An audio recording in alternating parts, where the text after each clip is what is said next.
طلاب مس أميرة سعد، طلاب تالتة ثانوي دفعة 2026. زي ما وعدتكم قلت لكم هنرجع بفيديو جديد هنجيب فيه أهم أفكار الجرامر، سواء الجرامر اللي موجود عليكم السنة دي أو الجرامر التراكمي اللي احنا عارفين عليه قدر كبير من الدرجات. ان شاء الله النهارده هحاول بقدر المستطاع اشتغل اهم الجرامر اللي موجوده، سواء التراكمي او الجرامر اللي موجوده عليكم في المنهج.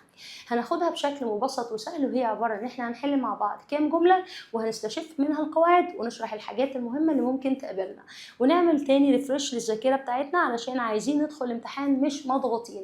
لو انت داخل فاهم والمعلومه في دماغك بشكل بسيط وسهل مش هتخش مضغوط. اللي بيدخلك مضغوط ان انت حاسس المعلومه مش ثابته. عايزه دايما كل طالب اما يكون بيشتغل اي قاعده في الانجليش لازم يبقى فاهم القاعده مش حافظها، لان القاعده بيجيلك في اشكال مختلفه، ممكن يجيلك في كذا صيغه. فاحنا ان شاء الله هنحاول نحل كام جمله ونطلع منهم بكام قاعده. نشوف كده عملنا مثلا زي ريفيجن على السريع، ونسميها مراجعه على السريع او في السريع يا مسريع زي ما احنا اتفقنا. طيب نبص كده معايا، هنا بيقول لي ايه؟ هنا بيقول لي she asked to go hiking. خلاص she asked to go hiking. بتفكرك بايه الجمله دي؟ الجمله دي بتفكرك خلاص بريبورت سبيتش او التحويل من مباشر يا سنه، خلاص يا سنه ثالثه، تحويل من مباشر لغير مباشر.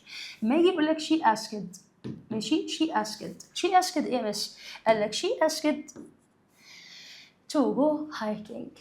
اول حاجه لما يجي يقول لي asked انا هفهم من اسكد هنا ايه؟ هفهم من اسكد هنا ان هنا ده فعل القول، فعل القول للسؤال وليس فعل القول للجمله. يعني ايه مش فعل القول للسؤال؟ انت عارف ان عندك كذا نوع من الاسئله، ممكن يكون السؤال بفعل مساعد، ممكن يكون السؤال باداه استفهام. طيب احنا بنعرف منين؟ هو قال لك شي اسكد بيجي بعدها حاجتين، يا اما اسكد هيجي معاها أداة استفهام زي وات مثلا، خلاص، يا إما هيجي معاها أداة استفهام زي وات، يا إما أسكت هيجي بعدها خلاص هيجي بعدها فعل مساعد خلاص زي دو أو داس أو إيس أو آر، يعني verb to have verb to be verb to do. في كلتا الحالات لو هو جاب لك حاجة من الاثنين، سواء كان عندك what أو كان عندك فعل مساعد وانت حولتها من المباشر لغير مباشر، انت بتختار يا اما هتحط what لو في اداه استفهام وتحط بعدها فاعل. ودي الحاجه اللي انا عايزاك تعرفها، ان اداه الاستفهام في التحويل مباشر لغير مباشر بيجي بعدها فاعل. طيب لو انا عندي verb to do خلاص او verb to be او verb to have، برضو بجيب بعدها فاعل في حاله ان الجمله متحوله. الجمله متحوله يا سنه ثالثه، تمام؟ طب تعالى كده معايا، she asked اول حاجه هنا مفيش اداه استفهام، ادي حاجه. تاني حاجه بدل في اسكد متحوله يبقى بين القوسين كله ما شلنا الكوتيشن ما بين القوسين او علامتين التنصيص يبقى الجمله كلها متحوله. طيب هنا اولا if I want مش هتنفع لان فعل القول بتاعي في الماضي. طب تاني حاجه if I wanted نقول لها استني. طب if do you want ما ينفعش نحط if ومعانا do، يعني احنا بنستبعدك ما ينفعش do. امال اللي بعدها do you do او do you want مش تنفع نقول له ما ينفعش do. امال هي بتيجي ازاي يا مس؟ بص يا باشمهندس، اولا هو جه قال لك اف، خلاص الجمله دي هتبقى في زمن ايه؟ الجمله دي هتبقى في زمن ماضي بسيط، هتبقى في زمن ماضي بسيط، يبقى اف هنجيب بعدها فاعل وبعد كده نحط الجمله في زمن الماضي. يبقى انا قلت اي وبعد كده رحنا حاطين ايه؟ if I wanted، كده الجمله اتحولت على طول. طب اصلها ايه الجمله دي؟ الجمله دي اصلها do you want لما كانت متحوله لغير مباشر. شلنا طبعا دو حطينا مكانها في الربط اف، يو حولناها الى اي وحطينا بدل want حطينا wanted، بقت الجمله هنا في زمن الماضي. يبقى ده report speech in the past simple في زمن الماضي البسيط. ادي اول جمله، يبقى الاجابه بتاعتها تبقى ايه؟ if I wanted. خش على بعدها they asked if، برضه نفس الكلام، هو لسه قايل لك اهو نفس الكلام they asked if، يعني هما بيسالوا if ايه يا شباب؟ اول حاجه لما يجي يقول لي they asked if يبقى الجمله متحوله، يبقى if هنا لازم يجي بعدها فاعل. طيب بعد if ما يجي بعدها فاعل لازم يبقى فيه تصريف تاني للفعل. طيب الفعل عندي هيبقى ايه؟ هيبقى زي. طب ينفع كان؟ لا، لان الفعل القول ماضي. طب ينفع كود؟ اقول لك ينفع بس هنا جايب الفاعل بعدها. طب ينفع وكان؟ ما ينفعش، ان ده مضارع واحنا اتفقنا احنا عايزين ماضي يبقى نجيب فاعل وماضي. الماضي بتاع الفعل ناقص كان تبقى كود، كان تبقى كود. she asked me why to the party، هي سألتني أنا ما جيتش ليه الحفلة. تعالى كده نجيب هنا بيقولك she asked me why، خلاص أنا هجيب أصل الجملة أهو didn't you come، أنا حطيت السؤال من دماغي why didn't you come to the party. طب تعالى حولها، أنا هو هقول أهو هنحط أداة استفهام، هو حط لك why بعد أداة الاستفهام الجملة متحولة، يبقى بعد أداة الاستفهام هحط الفاعل، هنحط السبجكت الفاعل بعد أداة الاستفهام أو if. وخلي بالك في استخدام لإف ووذر. إف بتساويها وذر، خلاص، مش وذر اللي هي WHEA، لا W، خلاص. وذر اللي هي وذر دي، خلاص، وذر اللي هي بنت عم إف، بس وذر دي بيجي معاها نوت. لكن إف كأداة ربط في التحويل المباشر غير مباشر بيجي بعدها فاعل وما بتجيش في الجملة اللي فيها نوت، خلاص. اور سوري أنا آسفة، أو اور.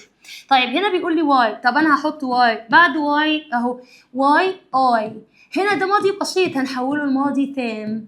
طب hadn't هيجي بعدها ايه؟ why I hadn't come. طب خلي بالك من نقطة، come came come. نعم، come came come يعني ايه؟ يعني verb come الماضي بتاعها came والتصريف التالت زي المصدر. overcome overcame overcome، خلاص معايا؟ become become. يبقى انا عندي المضارع والتصريف التالت زي بعض والماضي هو اللي مختلف، زي showed shown. خلي بالك من الريجولار والirregular verbs عشان ممكن تيجي درجه تضيعك. احنا في قفا تعريفه دلوقتي، احنا في قفا حركه كلمه واحده بس. طيب بيقول لك she asked me why، انا حليتها اهو. فين اللي انا قلتها؟ why I hadn't come، من غير ما ادور. ليه يا مس؟ اولا ما ينفعش اجيب didn't وانا بتكلم هنا في زمن الماضي والماضي متحول ماضي تاني. تاني حاجة اهو ما ينفعش اجيب didn't، وهنا ما كانش فيه فاعل، وهنا ما ينفعش اجيب مضارع تاني.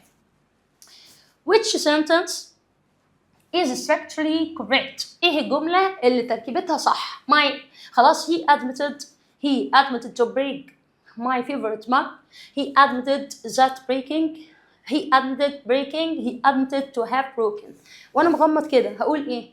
admit بيجي بعدها ing، يبقى وانت مغمض كده تشوف ing بتروح حاطط عليها علامه، يبقى he admitted على طول. he admitted breaking، مفيش to. he admitted breaking من غير ما ابص على الباقي. امتى ابص على الباقي؟ لو كان في مبني للمجهول والفيرب ing زي being والتصريف الثالث للفعل، لكن هنا الفاعل معلوم يبقى الجمله في السليم. which sentence is structurally correct؟ ايه الجمله اللي تركيبتها زي الفل تمام التمام؟ she suggested يا معلم، تعالى لي بقى. suggested دي وقعت ناس كبيره، وقعت مدرسين اصلا بجد يا مس، والله العظيم وقعت ناس كبيره. فانت تخلي بالك منها علشان تخلي بالك من عدوك. انا دلوقتي بقول ممكن تبقى حاجه بسيطه جدا، الحاجه البسيطه دي ممكن توقعنا في مشكله. انا عندي suggest، خلاص. يعني ايه مس suggest تساوي ريكومند، يعني يا عم بديك اقتراح، بقترح عليك. ريكومند وسجست الاثنين توأم، واحده بنسميها مثلا هنا والتانيه بنقول لها يا نونه، والاثنين هم شخص واحد بس. طيب تعالى كده دلع لي suggest وريكومند. بص يا باشا، suggest بيجي بعدها verb ing، suggest بيجي بعدها noun. I suggested playing tennis. I suggested tennis، يبقى واحده noun وواحده verb ing. طب اللي بيتلخبط فين يا مس؟ بص يا معلم، اللي بيتلخبط في دي لما انا اجي اجيب ذات بيجي بعدها فاعل زي هي وزي زي، ماشي؟ ايه الفرق بين الاثنين؟ ده فاعل مفرد وده فاعل جمعي. الفاعل المفرد هجيب معاه فعل في المصدر زي الفاعل الجمعي، يبقى بيجي بعدها الفعل في المصدر. تمام كده؟ طيب نيجي نخش على الحته الثانيه. قال لك suggest، حط يا باشا ذات وحط الفاعل بتاعك، سواء الفاعل ده مفرد او الفاعل بتاعك ده جمعي، المهم ان هو اسمه subject فاعل. وبعد كده تحط should، وبعدين تجيب الفيرب زي ما هو infinitive. خلاص معايا؟ يبقى انا بقول ايه؟ I suggest going to the cinema. I suggest the cinema. I suggest that we go او he go to the cinema. I suggested that we should go to the cinema. تمام؟ طب لسه في حتتين صغيرين، ايه هما؟ انا لما اجي اقول خلاص انا اقترحت انه يتعمل كذا، يعني ايه؟ انا عايزه اجيب بعد suggest الجمله مجهول، ودي هتقابلك كتير، تروح حاطط بعد suggest بي وبعدين التصريف الثالث للفعل. ليه؟ لان انت عارف ان suggest بيجي بعدها اصلا infinitive بعد السبجكت على طول. في جزئيه اخيره وانا عايزاك تصورها وتخليها كده ايه في راسك ما تنساهاش، اللي هي لو انا عايز اقترح عليا اخويا اللي اقترح يا بابا ان احنا نعمل الحاجه دي، نجيبها ازاي؟ نروح جايبين مع suggest verb to be قبلها اللي هو was were او am و is و are. شاطر، في حد قبلها، تمام؟ فانا هروح جايبه suggest اجيب قبلها was او were. طب وبعدين يا ناس اروح قايله suggested to، هو تم الاقتراح عليه خلاص to go to the cinema. دي الحالة الوحيدة اللي ممكن نجيب suggest مع to إذا كانت suggest جايب صيغة مبني للمجهول وليس الفعل اللي بعدها هو اللي مجهول. فنيجي نبص هنا نقول إيه بقى؟ which sentence is structurally correct؟ تعالى يا باشا، she suggested going، خليكي waiting. ذات قال لك we going، ما تنفعش ذات بيجي بعدها جمله كامله والفاعل بيجي بعده فعل زي ما هو في المصدر سواء الفعل مفرد او جمع. she suggested to go غلط لان قلت لك suggested to اجيب بعدها فعل في المصدر في حاله ان فعل suggest نفسه هو اللي جاي مبني للمجهول. I was suggested. he suggested us to. يا باشا ما فيش to، والله suggest ما في معاها to الا لو جه قبلها verb to be، يبقى was were suggested to plus infinitive. يبقى الحل الصح يبقى suggest verb ing. صورها واكتبها. خش على بعدها جمله من جمل اللي العيال الصغيره بتاخدها في سنه رابعه وخمسه ابتدائي اللي هي ايه بقى؟ ما اجي اقول which sentence structure correct he is 8-year-old boy. والله العظيم ناس بتغلط فيها وهي اصلا جمله عبيطه جدا. ازاي؟ انا بحول هنا المعلومه الى ذو الصفه، الواد اللي عنده 8 سنين، الواد اللي عنده 10 سنين، البنت خلاص اللي فستانها جميل، الولد اللي عنده 3 سنين، البنت اللي عندها 4 سنين، وهكذا. تتحل ازاي دي بقى؟ تتحل زي ما بقول لك كده. اول حاجه which sentence structure correct he is a مع ايه ما تنفعش لان اداه نكره ياتي قبل بعدها الفعل الاسم او الفعل، خلاص الاسم بيجي بحرف متحرك. طيب بعد كده he is an 8 years. يا باشا ما ينفعش، انت حطيت داش هنا ما ينفعش تحط لي اس، يبقى ما تنفعش a او an مع الاس. he is a 8 برضو ما تنفعش، امال الصح ايه؟ بس اهو he is in وبعدين جبنا 8 وبعدين year من غير اس وفي هنا داش، في هنا داش year old boy يعني الولد ذو الثمان سنوات. الولد ذو الثمان سنوات. خلاص يا شباب معايا؟ الولد ذو الثمان سنوات. نيجي نقول بعد كده عندنا ايه؟ عندنا جملة تانية بيقول which sentence structure correct. نفس الفكرة برضو. we stayed in a 5-star hotel. we stayed in a 5 stars hotel. we stayed in a 5 stars hotel. we stayed in a 5-star hotel. يا دماغي يا دماغي. هجيبها ازاي؟ بسيطة جدا. أول حاجة احنا قلنا we stayed كلها صح. in صح. طيب هنا لما جينا تعالى نجيب من هنا لهنا a 5 star ما ينفعش، هو خلاها هنا ايه؟ في 5 يبقى دي اكتر من واحد، لو هيشيل هيحط 5 يبقى يشيل قوي يحط اس، يبقى دي جمله غلط. طيب هنا 5 stars برضو لسه قايلين اهو مش هينفع اقول a 5 stars ومعاها غلط ما تنفعش. تمام. طيب هنا we stayed in a 5 stars hotel زي الفل، حلوه جدا. طب we stayed in a 5 star hotel زي الفل، حلو. أي صح فيهم اللي ما فيهاش اس طبعا لأن هنا في واحنا حاطين الداش مكان الاس. خلاص a 5-star hotel زي ما قلنا an 8-year-old boy. which sentence is structurally correct. أنهي جملة يا باشا تركيبها صح؟ he is self-made man. الراجل ده عصام يكون نفسه بنفسه. نفس الفكرة، ما ينفعش أحط self خلاص made ومعاها self making ما تنفعش، بتكلم كأنها صفة. خلاص he is a self-made man يا باشا ما ينفعش نقول make، لكن هي هتبقى راجل كون نفسه بنفسه انه عصامي a self-made man. which sentence is structurally correct. الجملة اللي تركيبتها معانا صح وعاملة شغل. I had my car والجملة دي مهمة. عربيتي جات لي I had my car. خلي بالك بس من حاجة، هو عايز الجملة هنا فيها كلمة yesterday يبقى المفروض الفعل اللي اتعمل في العربية فيبقى في زمن الماضي، يبقى أنا حصلت على عربيتي متنضفة نظيفة. I had my car clean yesterday ما تنفعش. I had cleaned my car yesterday ما تنفعش إن أنا اللي حصلت على العربية. I had my car cleaning ما ينفعش ing. I had my car cleaned والجملة دي مهمة جدا. خلاص أنا عربيتي جات لي متنضفة امبارح، يبقى هنا عشان في yesterday جبنا الفيرب زمن past simple. طيب which sentence structure correct ودي برضو جملة رخمة. I will have my teeth checked tomorrow ما تنفعش have check. I will have the dentist check my teeth ما تنفعش check. I will have the dentist to check. أنا أروح كده عشان الطبيب يفحص أسناني. I will have checked my teeth tomorrow غلط. يبقى I will have عشان جاب لك هنا المفعول. خلاص معايا؟ يعني الطبيب هو اللي بكرة هيصلح لي أو هيفحص لي أسناني. خش على بعده باي ذا تايم. يا على الاجرام. تعالوا على باي ذا تايم والوجع القلب بتاع باي ذا تايم. تعالوا معايا نشوف جمله باي ذا تايم. باي ذا تايم دي كارثه بقى. يعني ايه مش كارثه؟ مش كارثه ولا حاجه بس عايزاك تخلي بالك منها. باي ذا تايم لو انت شفت جنبها ماضي بسيط يبقى الناحيه الثانيه باست بيرفكت ماضي تام على طول من غير ما اقرا اهو. يبقى ادي ماضي بسيط يبقى ماضي تام هاد ليفت. ماضي بسيط ماضي تام. she was tired because. افتكر بالله عليك because. انت عندك because خلاص. because بتساوي مين؟ عندك because يا باشا بتساوي after. by the time بتساوي before. طب مالهم يعني يا باشا؟ دول يا باشا خلاص ماضي بسيط، الناحية التانية ماضي تام. امال ديا ماضي تام والناحية التانية ماضي بسيط. والجماعة دول هنعوزهم في حاجة، ان انت عندك after ليها واحدة اسمها having، وhaving دي رئيسة عصابة قصتها كبيرة وبحس انها بتيجي كتير في الامتحان، هنقولها دلوقتي. They know at the movie before we joined them to the cinema.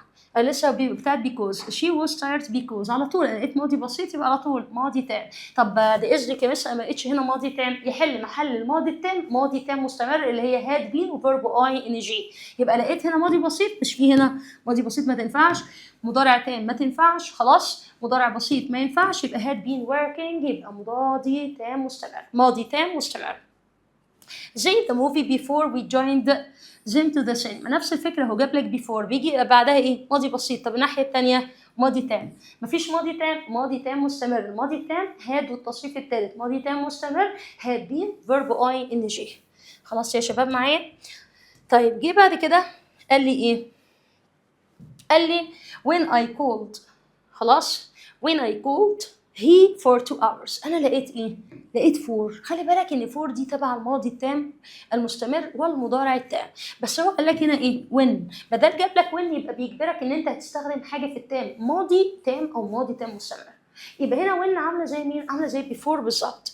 when I called لما اتصلت he has been ولا had ولا has studied. على طول هنشيل studies مش هتنفع مضارع، هنشيل has studied مش هتنفع مضارع تام، هنشيل ماضي بسيط يبقى ماضي تام مستمر had been studying. after he طبعا احنا لسه after بيجي بعدها ماضي تام والناحيه الثانيه ماضي بسيط، يبقى after he had finished. يبقى افتكر after ماضي تام ماضي بسيط. ممكن اقول لك على معلومه كده بعد اذنك، انا عندي after خلاص اللي هي بيجي بعدها ايه؟ after بيجي بعدها past perfect ماضي تام، والناحية التانية مس بيجي بعدها ماضي بسيط. مالها مس؟ after دي ليها واحدة صاحبتها بتساويها في نفس المعنى بس اسمها having، وهافينج دي من مقاطيع الثانويه العامه. يعني ايه مقاطيع الثانويه العامه؟ يعني بتقرف ناس كتير وبتلخبطهم لو هو مش فاهم القاعده كويس.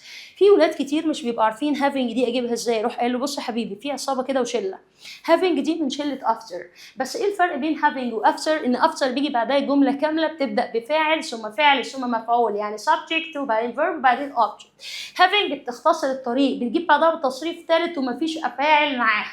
يعني هافينج زائد التصريف الثالث والناحيه الثانيه ماضي بسيط بتساوي after ماضي تام مع جمله كامله. يعني لما اجي اقول after I had خلاص watched TV، بعد ما اتفرجت على التلفزيون I slept، رحت نمت على طول. طب حط لي having، هروح قايله having watched اهو بس يلا watched TV I slept. يبقى انا ما حطيتش فاعل، يبقى having بس دي في صيغه المعلوم عشان هي بتساوي having تصريف ثالث after جمله كامله ماضي تام، بعد كده ماضي بسيط. طيب قال لك بعد كده ايه بقى؟ she looked exhausted because الست شكلها تعبانه او منهكه، تعبانه قوي because she ate for hours. because قال لك احنا لسه قايلين اهو، قال لك because افتكرت مين؟ افتكرت after. ايه ده؟ يعني من العصابه after بتساويها because بتساويها so اللي هي زي because لا as. يبقى خش اهو as soon as، عندك as، عندك after، عندك because، عندك since، عندك having شلة after، نفس الاستخدام. طيب اللي هيرسى على after خلاص هيرسى على because، يبقى because هيجي بعدها ايه؟ has been running ماضي تام مستمر مكان مستمر، ما دام مش موجود ماضي تام، يبقى ماضي تام مستمر. a new project المنتج الجديد. ماله هو المنتج الجديد؟ قبل ما اقرا كده المنتج ده هيطلق نفسه ولا هيطلق؟ يعني لما يقول لك في منتج جديد هينزل السوق، هو هينزل لنفسه كده ولا هينزلوه؟ يبقى اكيد الراجل ده جاي مبني المجهول. launching ما ينفعش احط launching باي ان جي من غير verb to be. launches ما ينفعش ان الراجل هنا غير عاقل، خلاص. launch ما ينفعش ان كل ده بتكلم او بدور على الفعل المساعد اللي هيجي بصيغه مبني للمجهول، يبقى is launched. The police the thief last night. يا لهوي الشرطة قبضت خلاص على اللص امبارح. ما قال لك last night، هي محتاجة كي جي 1 بتنطق عليك وبتقول لك يا باشا last يبقى جملة في زمن الماضي البسيط يبقى caught. طب لو قلبت الجملة with the thief was caught by the police. the bridge الكوبري بنى نفسه ولا الكوبري اتبنى؟ وبعدين الراجل قال لك ان يا باشا، لما تلاقي ان يبقى هتجيب جمله في زمن ماضي بسيط. لقيت ان يبقى past simple. لقيت since، يا ده حوار. since هيجي بعدها سنه او هيجي بعدها فتره زمنيه محدده، يبقى على طول الجمله دي هتبقى مضارع تام. خلاص، يبقى انا لقيت هنا انه فتره زمنيه في زمن الماضي، يبقى ده زمن ماضي بسيط، يبقى was but. خلاص. the results النتائج tomorrow، ها يا ست هيتم اعلان النتائج بكره. طب النتائج هتعلن عن نفسها ولا هتعلن؟ يبقى will be والتصريف الثالث will be announced. وكده اول صفحه في مراجعات الجرامر.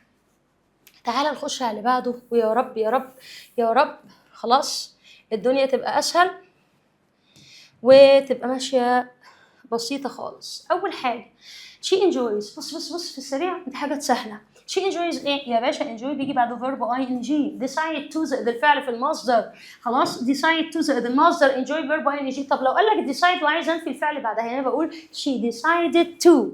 خلاص، to go abroad for further studies، الست راح تكمل دراستها بره. طب انا عايزه اخليها منفيه، لو انت عندك الفيرب زي decide بيجي معاه to، عايزه انفيها يبقى decide not to. decide to النيجاتيف بتاعها decide not to، ما تنفيش يا باش مهندس الفعل نفسه، انفي. خلاص، انفي الفعل اللي جاي بعد to، يبقى he decided not to. زي suggested، جات لك هنا ما اتكلمتش، قلنا اهو suggest verb ing، suggest noun ذات وجمله كامله، ذات فعل وشد. خلاص، يا اما اجيبها to قبلها suggest تبقى مبني للمجهول، يبقى ماضي بسيط was were مبنيه للمجهول. يبقى زي suggested مش هتنفع مصدر، مش هتنفع ماضي، مش هتنفع to، اما هتبقى verb ing زي اللي فات. he can't stand زي look forward to، can't stand زي is used to، can't stand بيجي بعدها ايه؟ بيجي بعدها verb ing. خلاص انا مش قادر استنى. خلاص he can't stand waiting in long queues، يعني مش عايز يستنى في طوابير كبيرة. which of the following sentence is factually correct؟ ايه كده الجملة اللي صحيحة 100%؟ she avoided، اول حاجة avoid من الافعال اللي بيجي بعدها verb ing، خد من ماما. خلاص، خد من ماما المعلومة ودكن عليها، اللي هي ايه؟ انت واخد بعض الافعال، انت واخد مثلا avoid او like، مثلا deny مثلا يعني ينكر، admit مثلا يعني يعترف، دي كلها verbs بيجي بعدها ing. مالها يعني؟ بس قد تأتي هذه الصيغة للأفعال في المبني للمجهول. يعني ما يجي يقول لك ايه؟ I avoid مثلا smoking، أنا بتجنب التدخين. طب لو انا عايزه اجيبها مبنيه للمجهول، يبقى avoid بدل verb ing being والتصريف التالت. ايه ده يا مس؟ يعني avoid verb ing لو عايزه تعمليها مجهول يبقى هقول avoid being والpast participle التصريف التالت للفعل، يبقى avoid being التصريف التالت للفعل. يبقى اي فعل بيجي بعده ing عايزه احول الفعل ده او صيغه الجمله المبنيه للمجهول، يبقى هنجيب الفيرب اللي بيجي بعده ing ونحط بدل ing being والتصريف التالت. يبقى هنيجي نقول she avoided. خلاص، خلينا مع دي كده قبل ما نخلص. avoid مش هينفع نحط was late. to be late ما تنفعش لان avoid ما بيجيش معاها to. be late ما تنفعش لان avoid بيجي بعدها verb ing وبعدين نجيب خلاص تصريف تالت. طب هنا يا مش جاي معلومه ولا مجهول؟ معلوم. طب عرفتي منين؟ علشان being جاي بعدها صفه وليس تصريف تالت. ما انت واخد ان الصفات خلاص زي late مثلا ما هي عباره عن صفه، الصفه بيجي قبلها verb to be اللي هو am و is و are. طب انا عايزه اعملها هيجي ing. يعني لما اجي اقول I like، خلاص انا احب اكون لوحدي. I like to be alone، انا عايزه ابقى لوحدي. حط لي يا باشا هنا ing، يبقى I like being alone. ليه؟ لان being هنا جه بعدها adjective جدع، جه بعدها صفه. تمام زي الفل.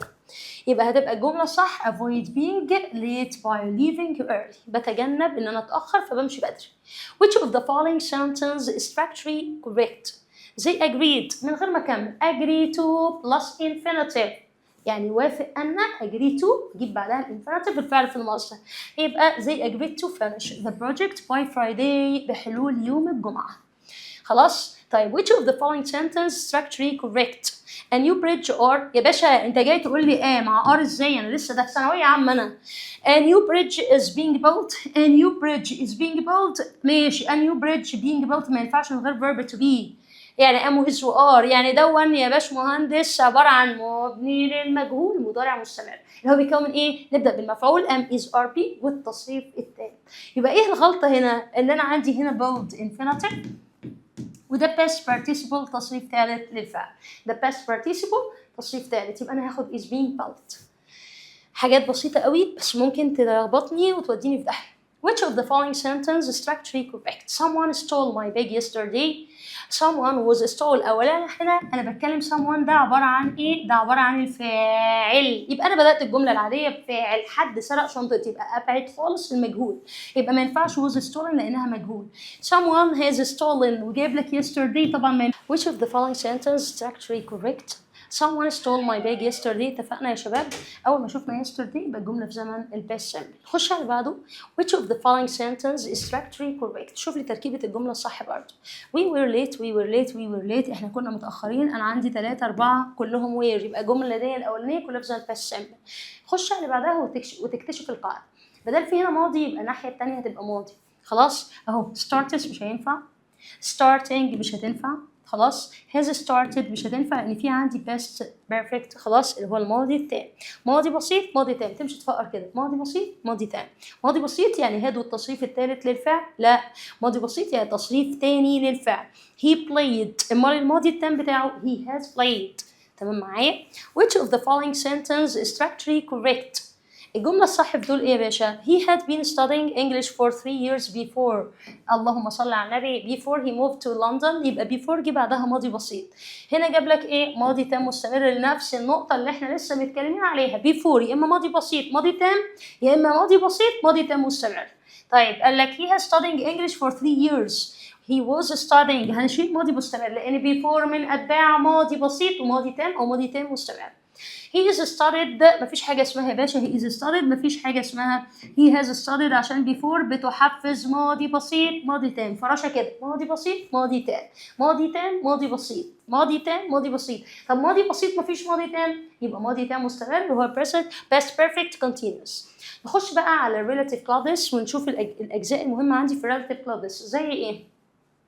زمان وانا صغير هنا بيقول لي زمان. زمان يعني الرجل. خلي بالك من حاجه في اللغه العربيه زمان، اللغه الانجليزيه زمان الرجل قد ياتي الرجل subject فاعل وقد ياتي object يعني مفعول. طب انا مش كبير بس انا مش عارف الفرق ما بين الفاعل والمفعول. بص يا باشا انت عندك زمان دي قد تاتي خلاص تحل محلها الضمير هو او ذات اذا جت فاعل، ويحل محلها هوم وهو وذات لو جت مفعول. طب ايه الفرق مش ما بين هو ذات وهو هوم وذات؟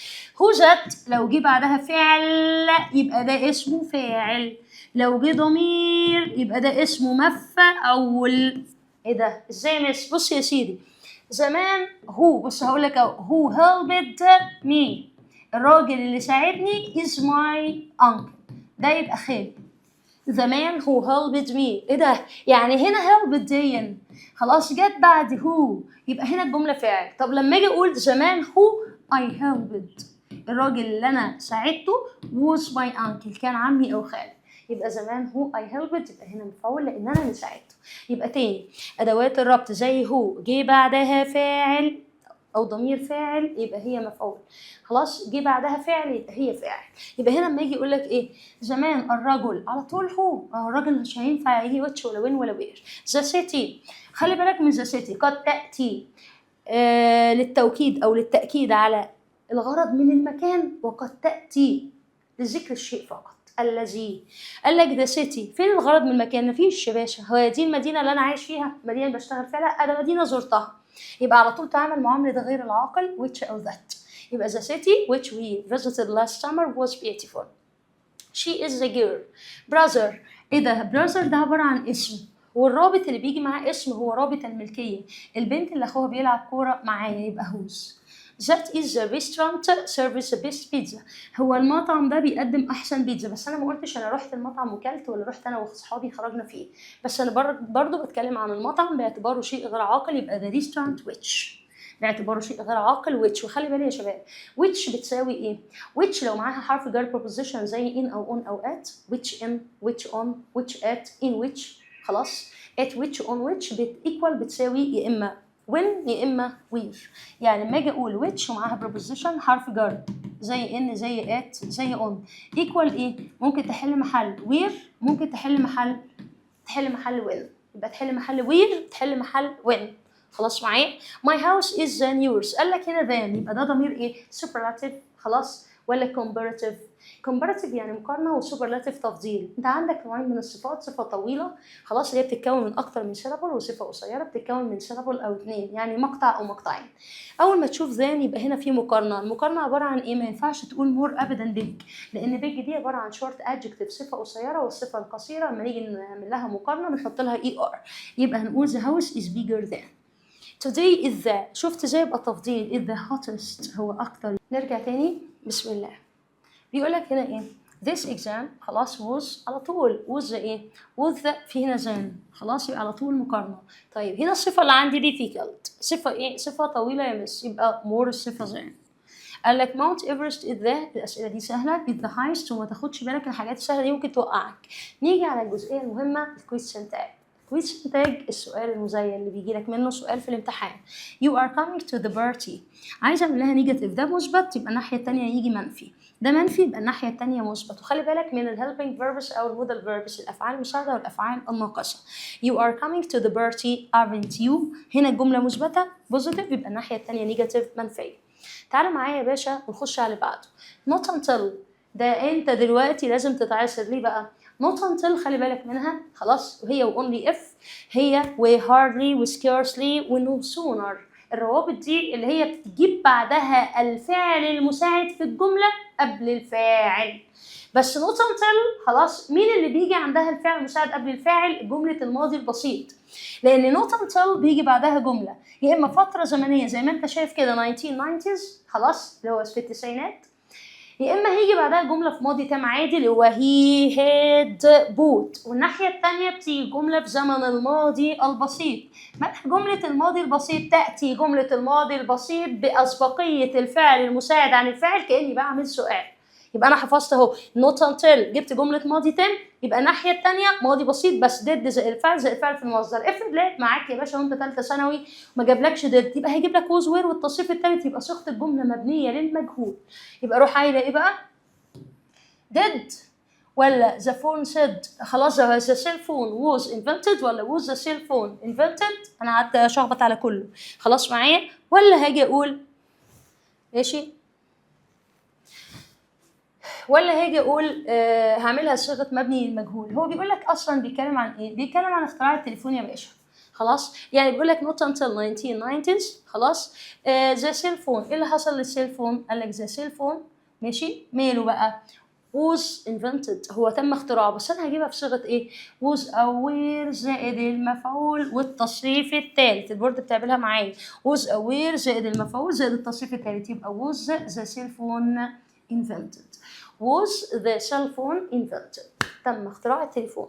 having اللي احنا لسه بنقول عليها المجرمه اهي having، احنا لسه قايلين having يا شباب خلاص اللي هي مين having؟ اللي هي بتساوي، قلنا having بتساوي after، قلنا having بتساوي after. جينا بصينا على not until يا شباب 1990s خلاص، قلنا not until خلي بالنا منها ومن hardly و scarcely خلاص. وhardly لما نيجي نتكلم عنها هي و scarcely و no sooner بيجي بعدهم had زائد الفعل والتصريف الثالث. not until بيجي بعدها جملة عادية ماضي تام، والناحية الثانية ماضي بسيط، بس الماضي البسيط بيجيبه في شكل سؤال زي ضد فعل في المصدر، أو لو مبني مجهول was where والمفعول والتصريف الثالث. هو بيقول not until the 1990s. إيه اللي حصل بقى؟ the cell phone was invented. did the cell phone invented؟ was the cell phone invented؟ the cell phone invented. طبعا كنا بنقولها والبورد بس فصلت معايا، فاحنا رحنا قايلين ايه؟ هنجيب was aware. ليه؟ لان هو بيسال التليفون اخترع، يبقى صيغه الجمله مبنيه للمجهول. تمام. having دي بقى القصه اللي احنا قلناها من شويه، بس انا هقول having دلوقتي بيجي بعدها تصريف ثالث في صيغه المبني المجهول، فبروح قايله having been والتصريف الثالث past participle اللي هي بتساوي ايه؟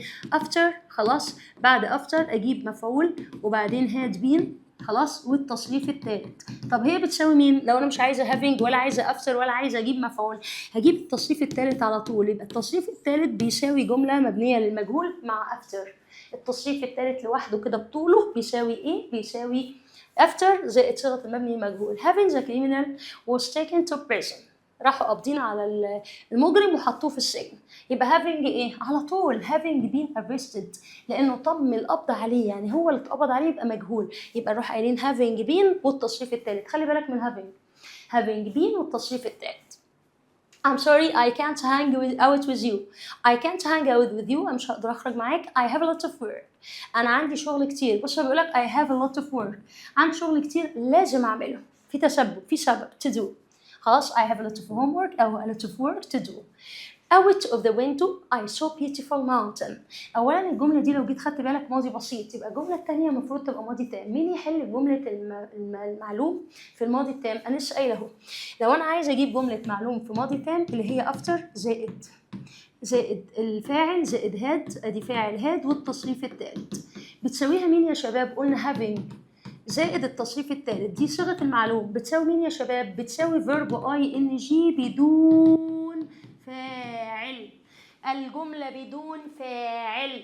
خلاص تساويها ايه؟ تساويها verb ing بدون فاعل. يبقى بتساوي after I had looked. شيلي after I had looked وحطي لي كلمة واحدة تساوي الجملة دي كلها looking. طب حطي لي having looked اللي هو having والتصريف تالت. يبقى افهم من كده ان الجملة معلومة، يبقى انا هجيب looking هتساوي after I had looked out of the window. تمام؟ باي رود. خلاص كاشير كريمة complained to the manager. الكاشير اتعامل معاها بطريقة وقحة كده، راحت تشتكي. طب يبقى كريمة هنا هي اللي عملت ولا اتعاملت؟ هي اتعاملت لاني جايب لك باي. خلاص باي ذا رود كاشير. يبقى نروح قايلين ايه بقى؟ انا لسه قايله لك ايه؟ يبقى كريمة هي المضطهدة. يبقى الست راحت تشتكي اللي احنا لسه قايلينه. هنبدا الجمله خلاص مبنيه للمجهول بدون مفعول تصريف ثالث. جمله للمجهول بدون مفعول وبدون اي حد في الجمله نبدا بيه نجيب تصريف ثالث. طب صيغه الجمله معلومه وعايزه احط لها فعل من غير فاعل، يبقى verb ing. يبقى تاني نيجي نقول after زائد جمله كامله فاعل وهاد والتصريف الثالث بتساوي having والتصريف الثالث بتساوي verb ing. ده كله بدون فاعل، بس الجمله هنا ايه يا شباب؟ معلوم. طب having been تصريف ثالث اللي هي بتساوي after ومفعول had been تصريف ثالث اللي هي بتساوي تصريف ثالث، يبقى صيغه الجمله هنا مجهول. هبدا بالفعل في التصريف الثالث يبقى جمله مجهول. يعني الجمله دي مش اصلها ايه؟ after the cashier. خلاص او after اهو انا بقول الجمله مجهول. after كريمه had been annoyed by the cashier she complained to the manager. اهو after كريمة had been annoyed by the cashier she complained. يبقى شيل after she had been ونروح قايلين الفيرب في التصريف الثالث وخلصت. يبقى هي حل محل صيغة مبني للمجهول. Our teacher insist يا جماعة خلاص that the group organized. أول حاجة insist هتفتكرها بإيه؟ هتفتكرها بsuggest. insist هتفتكرها بإيه؟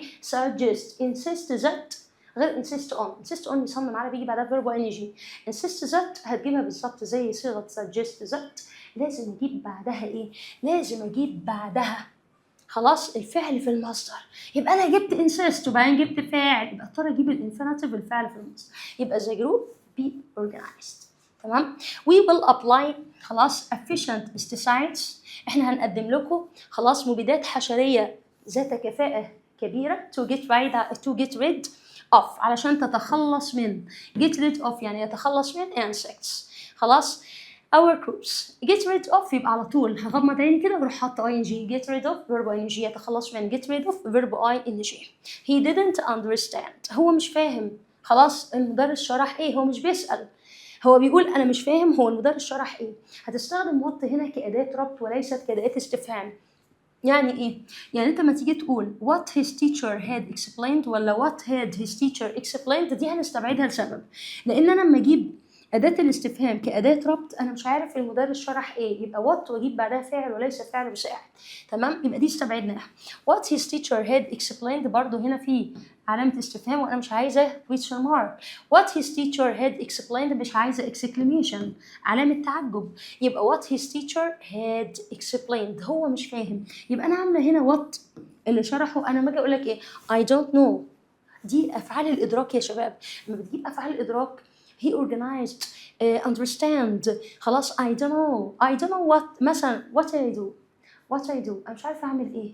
I don't know where I go انا مش عارفه اروح فين، واروح حاطه full stop ما احطش question mark. يبقى لما اجي اقول بعض افعال الادراك زي understand خلاص، زي recognize، زي I don't know، كل ده اروح حاطه بعده لو هحط اداه استفهام بجيبها كصيغه ربط. يبقى what I خلاص what I do.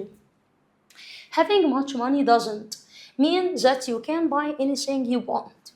يعني لو معاك فلوس كتير ده مش معناه ان انت تقدر تشتري اي حاجة انت عايزها. طيب مالها يا مس؟ having much money doesn't. طيب انا هقول necessary ولا necessarily ولا necessity ولا necessitate. طيب انا هاجي اقول يا جماعة في عندي هنا فعل. إذا كان عندي فعل خلاص وليس verb to be، أنا عندي فعل عادي جدا. إذا كان فعل عادي مش verb to be أجيب حال، لأن الفعل خلاص العادي بيجي معاه adverb بيجي معاه حال. لكن لو قال لك isn't أو aren't لا يا باشا هحط فيه الصفة عادي جدا، لكن هنا عايز حال خلاص، عايز necessarily عشان في verb. الصفة بتوصف الاسم والحال بيصف الفعل. Sorry for being late for the meeting. أنا آسف إن اتأخرت عليك في الاجتماع السري يا فندم. Please let me in. خليني أدخل. I know at the clinic. عشان أنا كنت في العيادة. واحد اتأخر على شغله وراح للراجل صاحب الشغل فبيقول له أنا عايز أدخل أرجوك أصل أنا كنت بكشف. تمام. في عندي had been to هنستبعدها خالص إنها مش معانا. هقول لك ليه مش معانا، لأن الإكسبريشنز دي ليها علاقة زي present perfect اللي هو ذهب لمكان وعاد، يعني راح ورجع. طيب ذهب لمكان وما عادش ما رجعش، واحد في امريكا وما رجعش لحد دلوقتي. طب واحد في السوبر ماركت ولسه في السوبر ماركت لحد دلوقتي. في فرق في الاثنين، ذهب ولم يعد فاحنا مش عارفين هو في البلاد دي، بس احنا مش عارفين هو قاعد بيعمل ايه او فين. لكن لما اجي اقول هو في المكان ده دلوقتي نشوف معايا كده has been in have gone to has been to. طيب have been to ذهب خلاص has been to ذهب وعاد اللي هي عايزينها في الإجابة. have gone to ذهب ولم يعد خلاص. have been in هو لسه في المكان لحد دلوقتي. يبقى لما اجي اقول الفرق have been in هو موجود في المكان ده دلوقتي. has gone او have gone to ذهب ولم يعد لسه ما رجعش. have been to ذهب وعاد خلاص عشان انا كنت في العيادة ورجعت يبقى have been to. can I talk to you please؟ sorry I not go. طيب هنا خلي بالي ان هنا الفعل مضارع يا شباب وليس ماضي. لو سمحت ممكن اكلمك؟ لا انا اسف والله انا ورايا اجتماع ومش فاضي عايز امشي. يبقى يقول له ايه بقى I mustn't go. طبعا مش هتنفع، هو مش عايزها منفيه انا لازم امشي. طب I had to go مش هينفع اصل الفعل مضارع وهو بيقول له can I talk. I need go need لازم يجي بعدها to زائد الفعل في المصدر هي want يبقى I must go لازم امشي. دي عباره عن necessity ضروره خلاص ضروره يبقى I must. I shouldn't have eaten so much. ياه ما كانش المفروض اكل ده الاكل اللي انا اكلته ده كله. I shouldn't have eaten. خلي بالي من حاجه يا شباب. اول حاجه انت عندك should بتستخدمها في advice النصيحه خلاص. يعني ايه؟ يعني انت لو عندك should plus infinitive بتختلف should plus infinitive.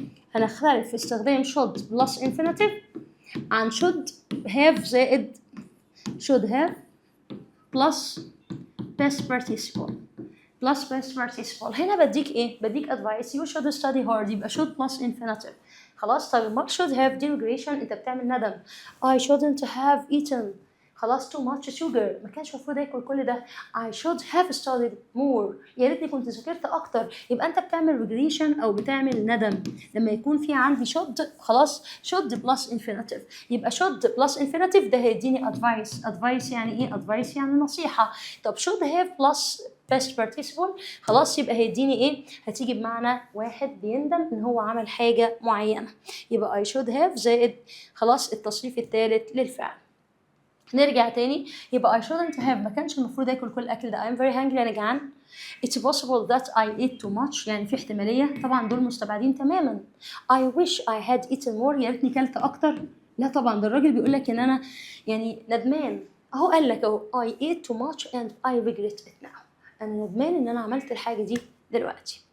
The teacher had the class خلاص يعني ألزم الطلاب ان هم يكتبوا had the class 180 word research report. هيعملوا بحث، البحث ده ذو 180 كلمة. طبعا هو ده في حاجة نوع من الايه؟ قال لك هاد هنا خلاص هاد هنا معايا يا شباب جه بعدها مفعول زي make مفعول الصفة بدل عليه الصغيرة كده make الأوبجكت مفعول بلس انفينيتيف أو الأدجكتيف، يبقى هاد جه بعدها مفعول نحط الانفينيتيف، يبقى هاد مفعول المصدر، make مفعول المصدر، يجعل make مفعول المصدر، هاد مفعول المصدر، make مفعول المصدر، هاد مفعول المصدر. يبقى نخلي بالنا كده واحنا بنحل هاد جاي بعدها فعل ولا مفعول؟ يبقى مفعول، يبقى هاد مفعول ونجيب بعدها الفعل زي ما هو infinitive. I don't like أنا بحبش حد يضحك عليا by anyone especially my friends، أنا بحبش أصحابي يغشوني ويضحكوا عليا. دي جزئية اللي أنا لسه قايلاها اللي هو الفيرب اللي بيجي بعده ing إذا جت في صيغة مبني المجهول. أنا لسه بقول أهو I don't like cheating، يعني أنا ما أصل إحنا هنستبعد دي خلاص وهنستبعد دي. ليه؟ لأن أنت عارف إن like بيجي بعدها gerund أو verb ing، يبقى I don't like أنا ما بحبش أتخدع ولا أخدع. باي ما هو قال لك باي اهو ما بحبش اتخدع، وانا لسه قايله افويد بيجي بعدها اي جي، اي فعل بيجي بعده اي جي عايز اعمله مجهول ولازم افهم معنى الجمله يبقى احط being والتصريف التالت، يبقى I don't like being cheated، I don't like being cheated انا ما بحبش اتخدع. Adam said that his novel خلاص carefully before he published it، يعني ان القصه او الروايه بتاعته تمام اتراجعت او اتفحصت بشكل حريص قبل ما يتم نشرها. طبعا القصه مستحيل خالص ان القصه هي اللي هتنشر اللي هتفحص نفسها، يبقى المفروض هتيجي في صيغه ايه؟ تيجي في صيغه ماضي تام مبني المجهول، لان سد هنا معناها ان انا عايز الزمن البعيد، يعني لو ماضي بسيط يبقى ماضي تام، لو مضارع تام يبقى ماضي تام. يبقى هنقول had been checked. طبعا has مش هتنفع عشان في فعل القول سد، had been مش هتنفع عشان ing. طب ليه مش؟ ما انت قايله ينفع الماضي التام والماضي التام المستمر، دي في الجمله العاديه وليست في جمله التحويل المباشر لغير مباشر اللي فعل القول بتاعها سد، وفعل سد جاي في زمن الماضي. طبعا جاي في زمن الماضي بأي مضارعات ممنوعه الا لو فعل القول في المضارع، يبقى had been checked. a lot of خلاص خلي بالك منها دي، واللي وحط بعدها التصريف الثالث يديك معنى الصفه متعلم كويس.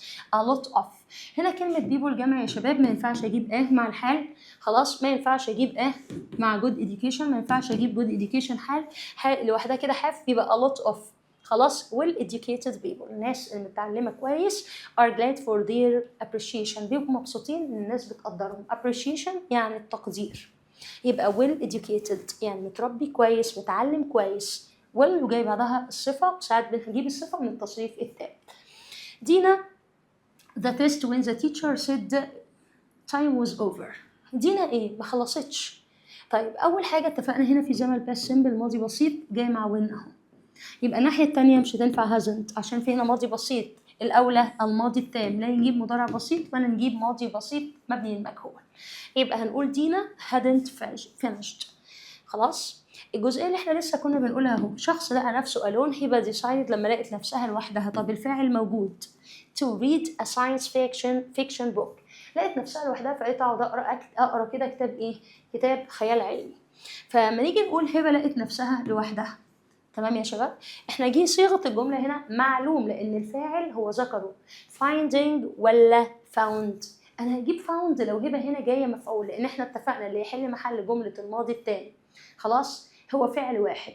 ايه اللي تحل محل جملة الماضي التاني؟ لو الجملة معلومة يبقى هنقول finding، لو مجهولة تصريف تالت. طب الجملة هنا معلومة يا مس، يبقى finding هتحل محل after he had أو she had found خلاص. you have got في اكسكليميشن هنا يا شباب علامة تعجب. ايه واحد يقول لصاحبه ايه على الحلقة الحلوة دي؟ ايه الحلاوة دي؟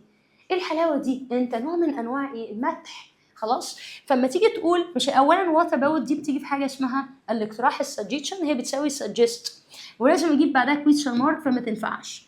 which انا بسأل ما تنفعش. ايه الحلقة الجامدة دي؟ what a terrific haircut. how long بسأل عن المدة الزمنية يبقى هي مش مستاهلة what a terrific haircut. طيب نيجي على الجزئيه المهمه اللي احنا لسه قايلينها، الروابط بتاعه نو سونر وسكيرسلي وهاردلي. احنا لسه قايلين من شويه ان نو سونر بيجي بعدها هاد زائد الفاعل والتصريف الثالث زيها هاردلي وسكيرسلي، تمام؟ بيجي بعدها هاد وفاعل والتصريف الثالث. طيب اولا هنا بيقول لك ايه؟ بيقول لك did زائد الفاعل زائد الفعل في المصدر، واحنا لسه قايلين واحده دلوقتي اسمها not until بيجي بعدها جملة مرتبة بصيغة الماضي التام، والجملة التانية متنعكشة بفعل مساعد ثم فاعل. يعني ايه؟ يعني انا هنا لما اجي اقول no sooner had زائد التصريف الثالث او had والفاعل خلاص ما تنفعش تيجي وهنا برضو في فعل مساعد مسؤول بيه، انا سائلة بيه. هي فعل مساعد واحد في جمله، لو انا عندي نو سونر يبقى الجمله الثانيه هتنزل we started to eat، ما تنفعش did. مين الرابط هنا اللي بيجي بقى كده، اللي هو اجيب جمله ماضي تام عاديه والناحيه الثانيه نلخبط الماضي البسيط did فعل في المصدر not until. not until we had placed the food، مجرد ما حطينا الاكل on the table did we start to eat، بدأنا ناكل. يبقى not until جملة ماضي تام، فاعل مفعول، الناحية الثانية did زي الفعل في المصدر أو was were، والمفعول تصريف ثالث.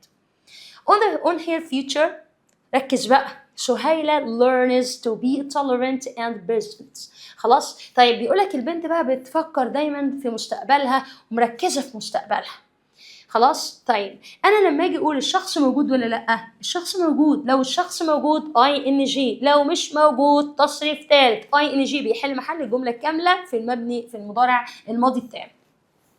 تمام. نيجي على اخر جمله، قال لك ايه I suggest that this room، انا بقترح ان الاوضه. نيجي على اخر جمله في الاسئله بتاعت الصفحه دي، بيقول لي I suggest، انا بقترح that this room، واحنا اتفقنا مع بعض suggest عرفنا بيجي بعدها ايه عشان مش نضيع وقتنا تاني.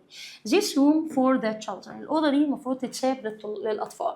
انا خلي بالي من حاجه، انا قلت suggest that، جيب بعد that ايه، جبنا فاعل ولا في مفعول؟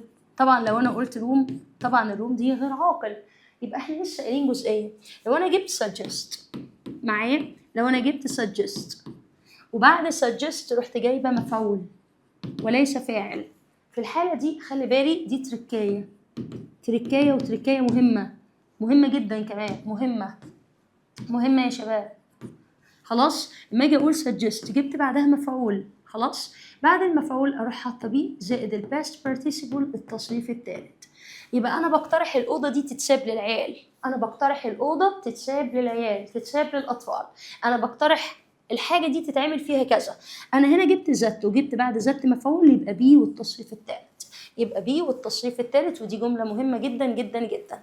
خلاص. خش على جزئيه ثانيه، المقارنه والتفضيل ليها شواذ. يعني ايه؟ انت عارف دايما واحد يقول لك ايه هو از توماس، ايه ده يلا ده زي الصفه EST، هقول لك غلط. ليه يا مش؟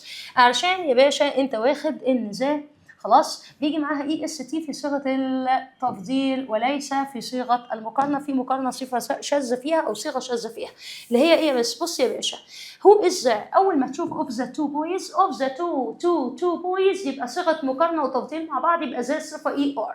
ايه ده؟ يعني اول ما اشوف تو او ذا توينز مثلا، تو او توينز تروح قايل لي ايه؟ ذا بلس الادجكتيف او الصفه وزود لها ER، ذا taller. طب افرض بس الصفه طويله، هقول ايه بقى؟ the more beautiful، the more beautiful، the more beautiful. يبقى لما اجي اقول زي الصفه ER في الصفه القصيره of the two of the twins، يعني هو الاطول في الاخين، هو الاسرع في البنتين، يبقى انا قلت هنا زي الصفه ER عشان كلمه two.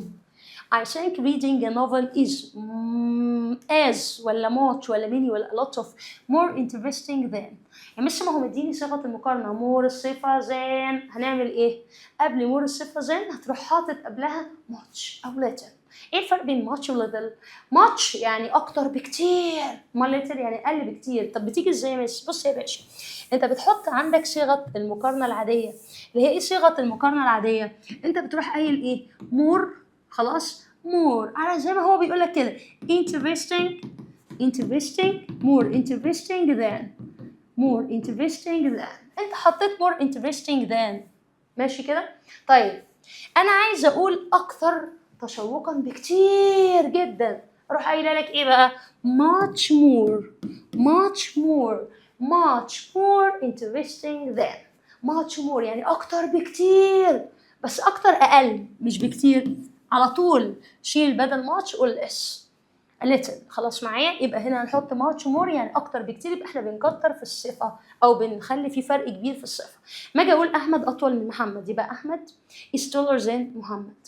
طب عايزين نقول احمد اطول من محمد بكتير قوي، يبقى احمد is much taller than، يعني اطول في نسبه وتناسب. هنا برضو في صيغه من صيغ المقارنه والتفضيل شاذه، اللي هي عباره عن ايه؟ كلما اللي هي ايه؟ مش كلما لو جريت اسرع هتكسب اكتر، لو لعبت اكتر هتعمل، يبقى هي اسمها كده زي الصفه ER او the more. خلاص، زي الصفه ER the more you do sports the fitter you become، يبقى the more the fitter. خلاص معايا؟ the more the fitter. I like to travel light. أنا أحب أسافر خفيف خفيف. The luggage the better. يعني إيه؟ luggage معناها حمولة. يعني إيه حمولة؟ يعني شنط كتير معاك.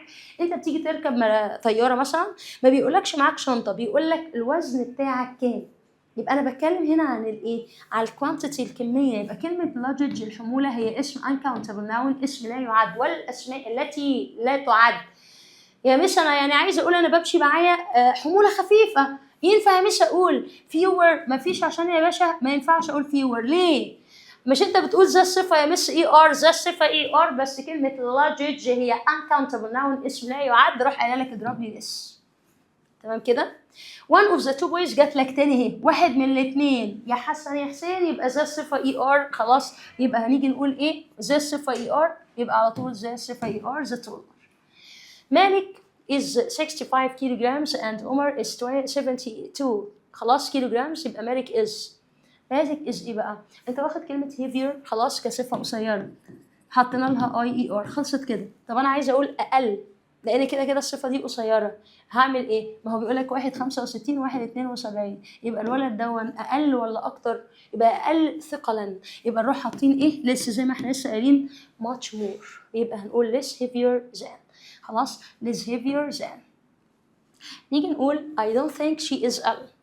I don't think she is ill. ما اعتقدش ان هي خلاص عيانة. ما انت ما تعتقدش ان هي عيانة، يبقى هي مش عيانة فعلا.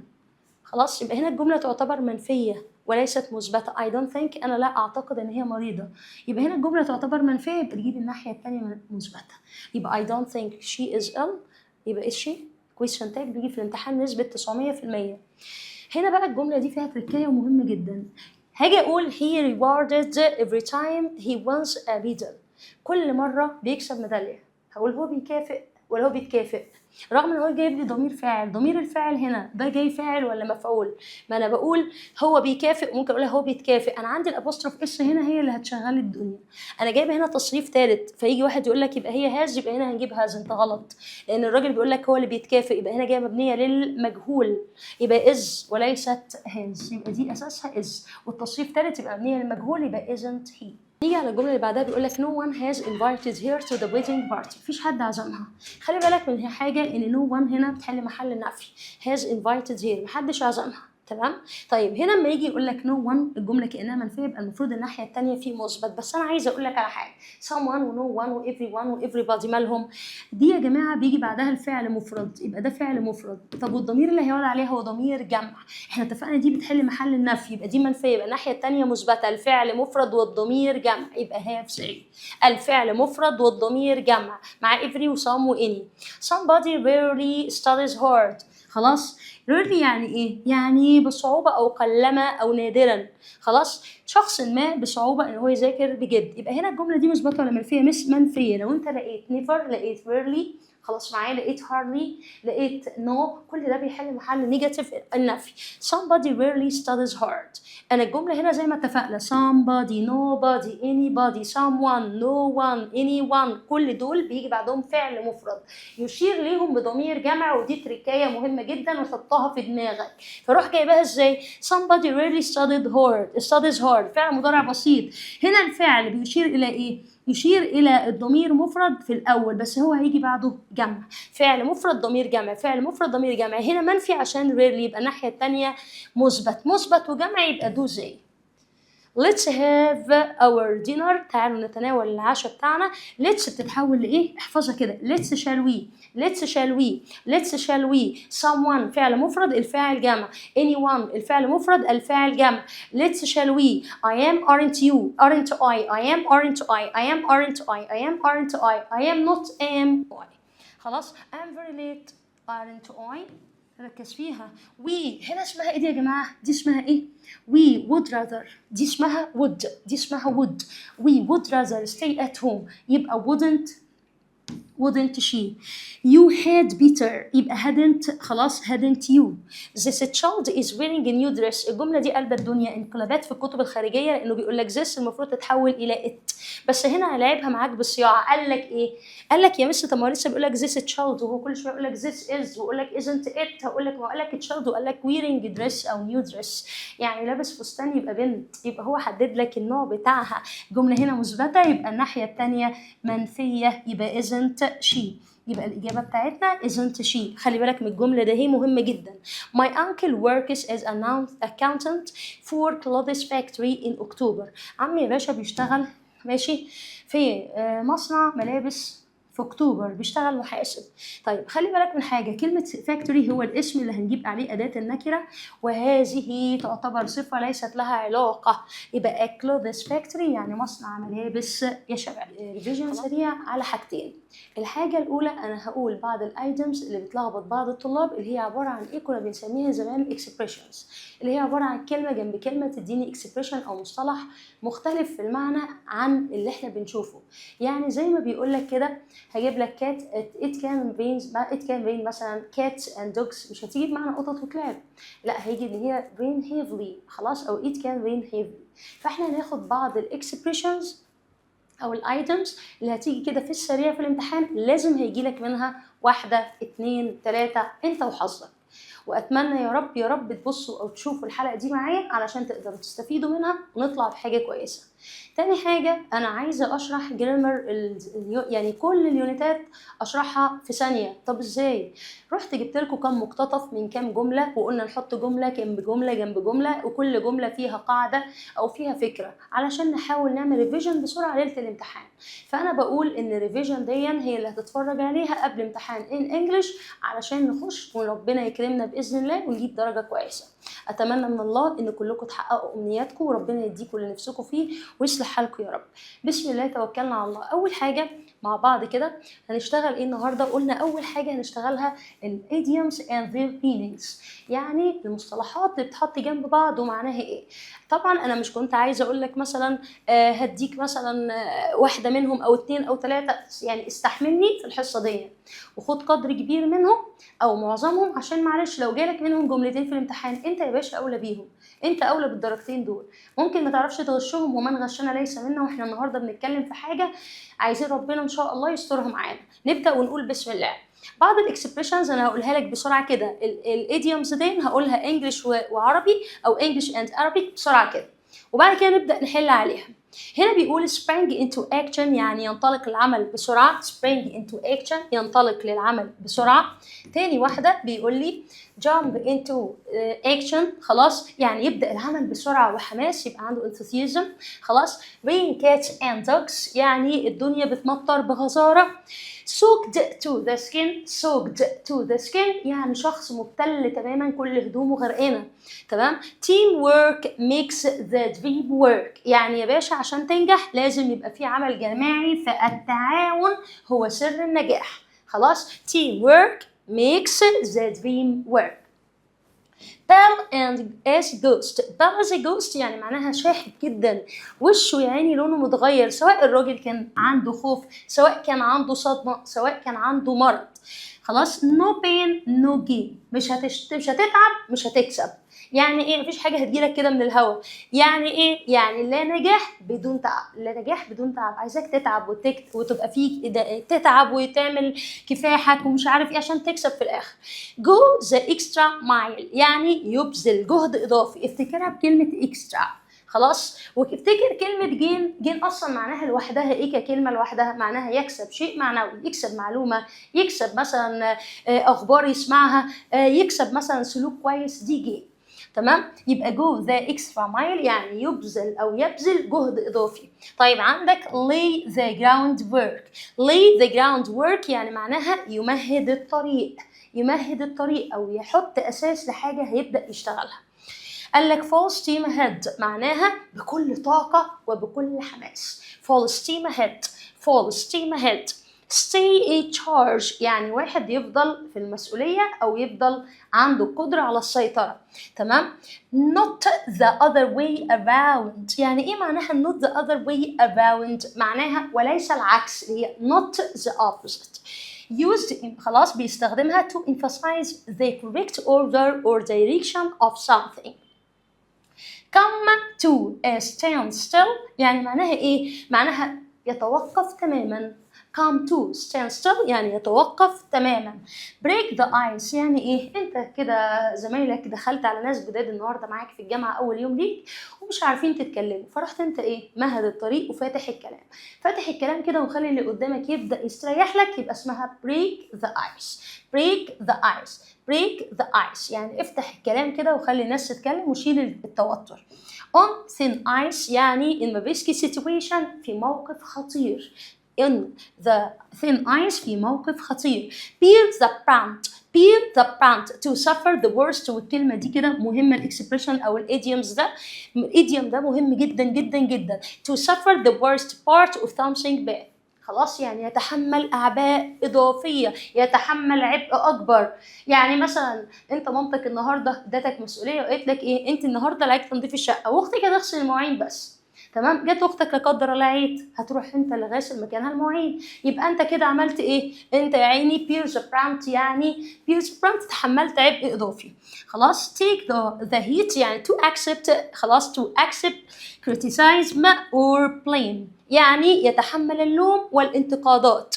shoulder the burden يعني to take responsibility يعني يتحمل المسؤولية for something difficult or unpleasant. تحمل مسؤولية حاجة صعبة أو حاجة غير سعيدة أو حاجة مش هتخليك مبسوط.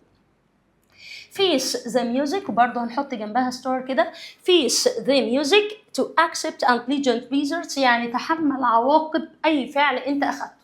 يعني إيه؟ يعني أنت بقى واحد طول السنة جاي ما بتذاكرش وجيت في الآخر لا قدر الله شلت لك مادة ولا جيت سقطت، خلاص يا باشا احنا ملناش دعوة، أنت شيل شيلتك بقى. يبقى face the music يعني شيل شيلتك، اتحمل عواقب الحاجة اللي أنت بتعملها أو اللي أنت عملتها.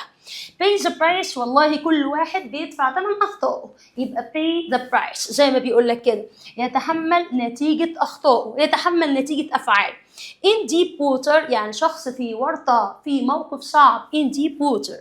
turn a blind eye يعني ايه turn a blind eye؟ يا نهار أبيض، بيقول لك ايه؟ يتغاضى أو يتجاهل بتساوي ignore، يبقى يجي يقول لك ايه؟ يجي يقول لك turn a blind eye يعني يتجاهل. be over the moon يعني واحد طاير من الفرحة، هي مش لها علاقة بالقمر خالص. be over the moon يعني واحد فرحان جدا جدا جدا.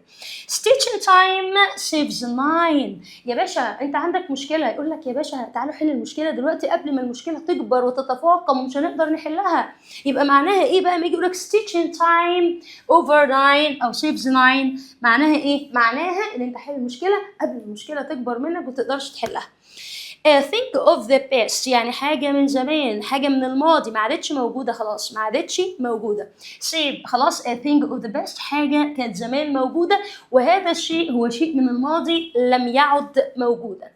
run out of steam يعني واحد يفقد الشغف، يفقد الحماس. run out of steam.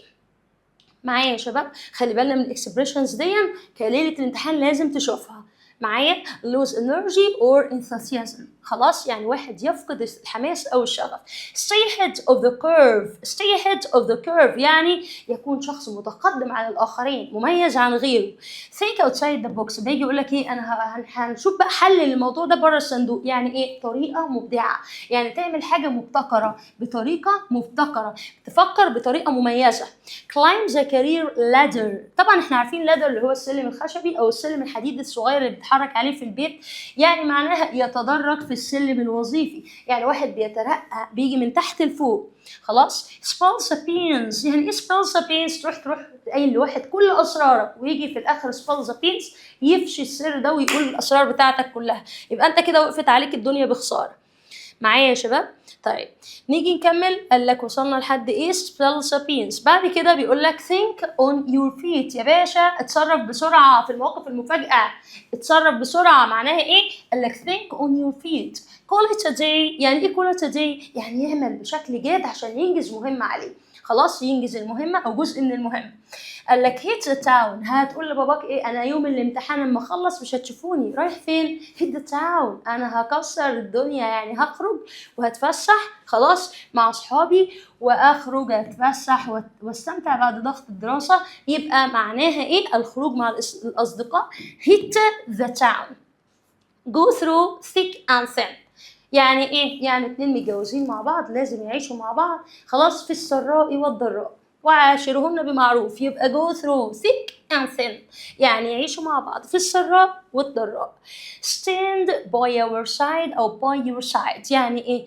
واحد يبقى جنبك على طول، حصلت لك مشكلة، ده الصاحب الجدع. بيعمل إيه الصاحب الجدع؟ قال لك stand by your side. keep my hands to myself، يعني لا ألمس الآخرين. catch up on all times، يعني catch up on all times يسترجع الذكريات القديمة. invest your well-being، يعني استثمر يا باشا في صحتك وفي رفاهيتك، استثمر. quality over quantity، الكيف أهم من الكم. يعني حاجة أقول لك إيه، المحتوى ده الكيفية بتاعته أو الكوانتيتي بتاعته أهم، الكواليتي بتاعته أهم من الكوانتيتي بتاعته. in hot water، يعني أنا في مصيبة، أنا في ورطة. someone's heart خلاص sinks، يعني معناها يشعر بخيبة أمل، واحد قلبه خلاص حاسس بخيبة أمل. go with the flow، يعني يتقبل الموقف كما هو. update someone on something، يعني إيه؟ يعني أنا هزود الشخص اللي قدامي ده خلاص بآخر المعلومات. update افتكرها كده، update يعني هزودك بآخر المعلومات. ماشي. جو باناناز، يا نهار ابيض، ايه اللي جاب البنانه هنا؟ البنانه هنا معناها ايه؟ شخص هيتجنن خلاص، دماغه خلاص هيتجنن، يا اما هيتجنن من كتر الفرح يا اما هيتجنن من كتر الغضب. يبقى ما تيجي واحد كده قدامك شايط هتقول ايه؟ he goes bananas. تمام. طب واحد فرحان قوي وواحد يتنطط، he is going او he goes bananas. تمام. out when هاجي اقول when pigs fly، يعني معناها ايه؟ في المشمش. واحد يقول لك احنا ان شاء الله هنخلص امتحانات من هنا وهنخربها، هنسافر بقى شرم. هقول لك لا يا باشا، ده وين بيجز فلاي، ده في المشمش، انا مش معايا فلوس. out of the blue، يعني ايه out of the blue؟ يعني فجأة من غير سابق انذار expectedly. make my day، يعني واحد كده مخليني افرح كتير ومخلي حياتي سعيدة. make my day in a tight corner، يعني in a tight corner في موقف صعب. أنا I'm in a tight corner، يعني أنا في موقف صعب. a piece of cake، يعني إيه a piece of cake؟ افتكرها كده، أقول لك زي السكينة في الحلاوة، يعني حاجة سهلة جدا. a piece خلاص of cake، مش حتة كيك هنا، مش جاية قطعة كيك. a piece of cake سهولة، زي ما تحط السكينة وتمشي في الحلاوة، سهلة جدا. under the weather، يعني واحد حاسس إن هو تعبان. يعني إيه؟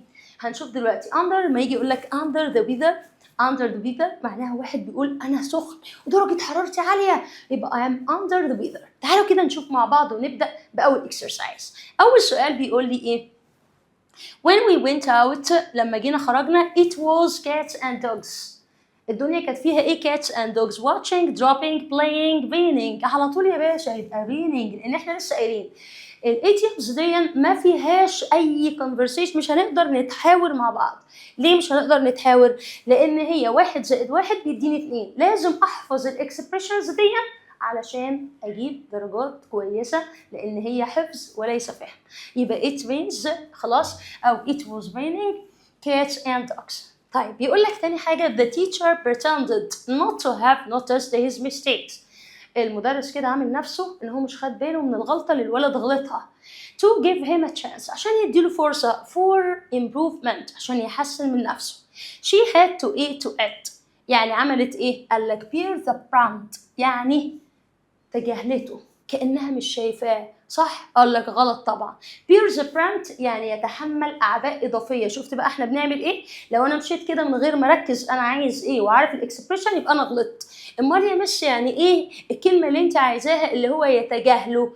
turn blind eye. يعني ايه يا مس turn blind eye؟ يعني ولا كأنك شايف أخطائه فتديله فرصة خلاص إن هو ايه؟ تديله فرصة إن هو يعمل الصح ويطور من نفسه. يبقى الإجابة هنا هتبقى إيه؟ turn a blind eyes. turn a blind eyes. تمام يا شباب؟ after skipping work for days، واحد مكبر دماغه وينفض ومش راضي يروح الشغل. حاتم had to when his boss found out.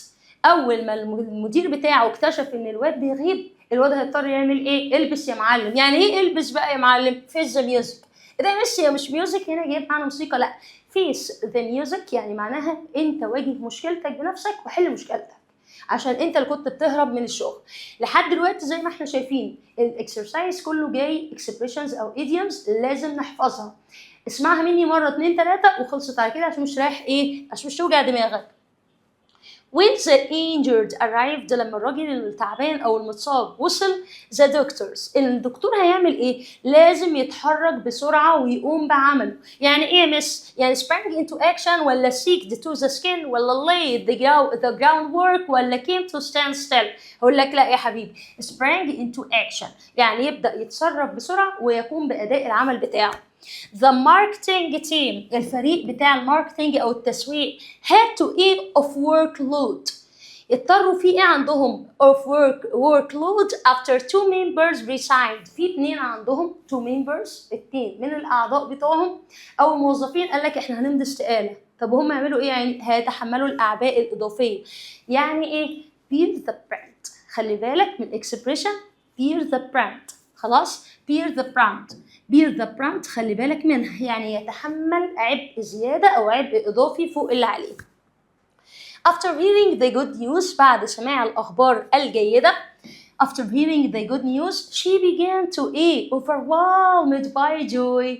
عارف الإنسان اللي مكبوت، اللي هو يا عيني سمع أخبار حلوة قوي بعد ما كان زعلان قوي قوي قوي وعنده حزن شديد، فيا عيني كان يقول لك أنا هيموت من الفرحة، اللي هي نقولها إزاي؟ weep with relief. weep with relief، يا عيني كانت طايرة من الفرحة. weep with relief. معايا سنة تالتة؟ معايا؟ طيب نكمل. when the system failed، أول ما وقع أو سقط السيستم، the customer service team، يعني إيه customer service team؟ فريق خدمة العملاء، had to the irate complaints. يا نهار ابيض على الشكاوى الكبيره والقويه اللي جايه، الشكاوى اللي فيها مشاكل يا جماعه في ايه؟ هيقدروا يعملوا ايه بقى؟ هيقولوا ignore the calls ولا bear the brunt؟ خلاص، ولا cause the problem ولا fix everything؟ لا طبعا، لما يكون السيستم وقع يبقى خدمه العملاء هيبقى عليها ضغط اكتر، يبقى هيتحملوا العبء او الاعباء الزياده اللي عليهم بسبب وقوع السيستم، هتبقى برضو bear the brunt. يا سلام لو جات لك في الامتحان وتفتكر والدتك الغالية مس أميرة سعد، هتفتكر ماما مس أميرة سعد قالت خلي بالك من bear the brunt. تمام يا شباب؟ يعني يتحمل أعباء إضافية. افتكر أختك اللي بتغسل المواعين وأنت هتروق الشقة وأختك تعبت، فأنت bear the brunt، هتقوم بمسؤوليتها، يبقى أنت واحد هتشيل الليلة فوق دماغك. تمام؟ to build a happy and enduring family. خلي بالك بقى هنا عشان إيه؟ عشان محاكم الأسرة تبص معانا في الجملة دي يا جماعة. خلي بالكم يا جماعة الجملة دي بتقول إيه؟ To build a happy and enduring family, husband and wife should be prepared to together. يعني إيه؟ يعني بيقول لك عشان نعمل أسرة مستمرة كده ومستقرة وسعيدة، المفروض الزوج والزوجة hit the town ولا stay the head of the curve ولا go through thick and thin ولا take the heat. لو أنت افتكرت فوق كنت بقول لك إيه؟ بقول لك عاشرهن بالمعروف. يعني ايه؟ يعني الزوج والزوجة go through thick and thin، يعني يعيشوا مع بعض في السراء والضراء. خلاص؟ يعني معناها ايه مش السراء والضراء؟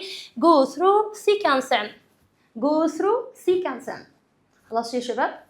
نخش على اللي بعده. بيقول لك ايه بقى؟ It is better to act on time. يا باشا لما تكون في مشكلة اخلص وحلها دلوقتي. ليه؟ أصل أنت هتغرز والمشكلة هتكبر. لما تكون عايز تلم الليلة أهو بالإنجلش بقى، لم الليلة يعني إيه؟ لم الليلة يعني to act on time is أهو بقى a stitch in time saves 9. يبقى ما حد يجي يقول لك إيه يا مس يعني إيه stitch in time saves 9؟ يعني لم الليلة، يعني حل المشكلة وهي صغيرة، أكبر ما تتفاقم وتكبر مش تقدر تحلها. خلاص معايا؟ يبقى خلي بالك اهو لم الليله يبقى act stitch s stitch in time saves 9. stitch in time saves 9. stitch in time saves 9. يبقى يعني لم الليله. طب اعباء كتيره على كتافي معناها ايه يا مس؟ bear the brunt. bear the brunt. طيب عيشوا مع بعض في السراء والضراء اهي go through thick and thin. go through thick and thin. عيشوا مع بعض في السراء والضراء وعاشروهن بالمعروف.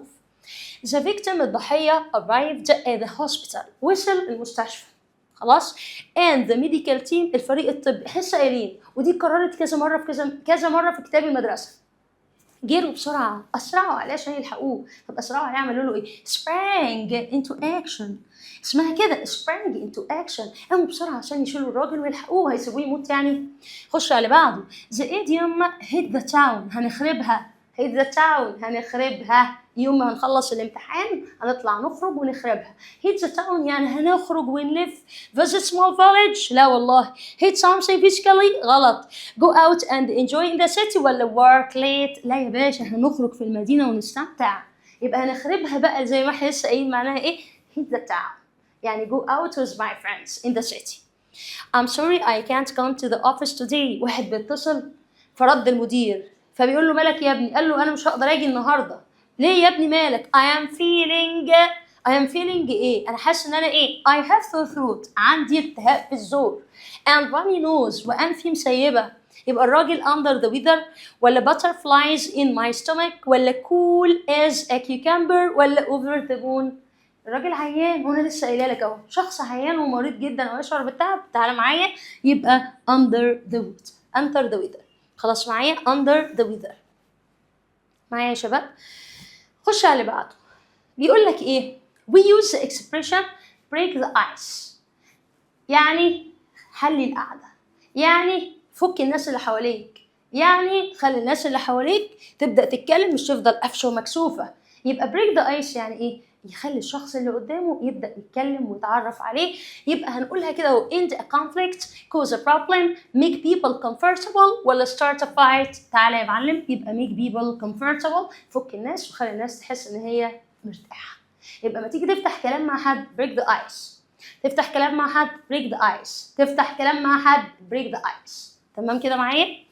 after hearing the urgent news سمعنا الأخبار خلاص the volunteers had يعني ايه اللي حصل؟ الفولنتيرز اللي هم المتطوعين had to ايه؟ اضطروا يعملوا ايه؟ to help the affected families عايزين بقى يساعدوا الأسر خلاص المتأثرة. هيعملوا ايه؟ break the ice تاني telling as a ghost ولا spring into action ولا no pain no gain. احنا اتفقنا اي حد هيقوم بوظيفته ويقوم بعمله ويسرع عشان يلحق الاخرين زي ما لسه قايلين sprang into action ولسه قايلينها الطبيب عمل نفس الكلام خلاص والراجل الضحيه اللي وصل المستشفى قاموا بسرعه to sprang the action خلاص او into action اللي هم يلحقوا ويسرعوا في اداء عملهم.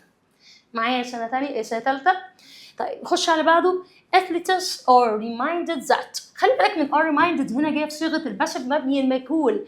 athletes are reminded that ايه بقى is essential ايه اللي ضروري and hard work leads to excellent results.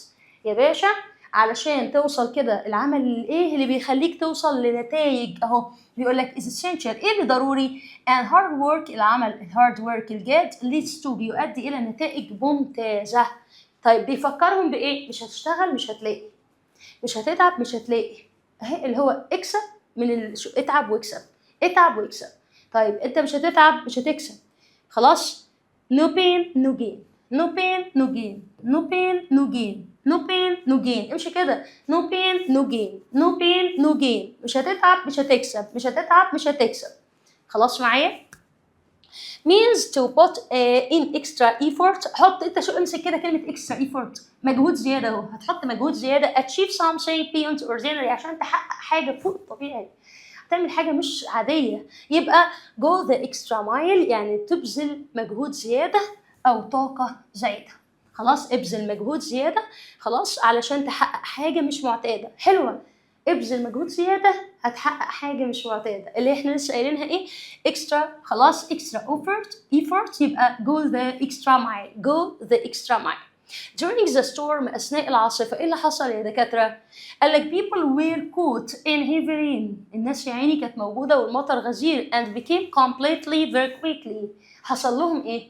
طبعا بدل هم تحت المطر يبقى أكيد غرقوا مية يبقى اتبلوا اللي هو الابتلال التام. خلاص soaked to the skin pale as a ghost jump into action ولا rain cats and dogs.